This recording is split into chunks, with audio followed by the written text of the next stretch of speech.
म्हणजे पुढच्या बातमीकडे बातमी महत्त्वाची। अंतिम वर्षाच्या परीक्षा रद्दच करण्यात आलेल्या आहेत।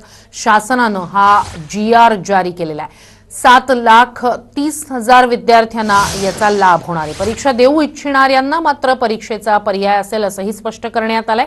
विद्यार्थ्यांच्या भवितव्याशी खेळ सुरू आहे असं आपल्याला माहिती आहे की भाजपकडून आशिष शेलार यांनी या निर्णयावरून सरकारवर टीका केलेली आहे। जे विद्यार्थी परीक्षेविना पास होतील त्यांच्यात समान सूत्रता असेल की नाही, तो उत्तर नाही। कारण प्रत्येक विद्यापीठ आपलं सूत्र गुणवत्तेचं वेगवेगळं त्याच्या स्वरूपावर। याचा अर्थ स्पष्ट आहे, एटी पासून गुणवत्ताधारक अव्यावसायिक पासून व्यावसायिक पर्यंतच्या सर्व अंतिम वर्ष परीक्षाच्या बसणाऱ्या विद्यार्थ्यांच्या बाबत धोकाधडी करणारा हा निर्णय आहे।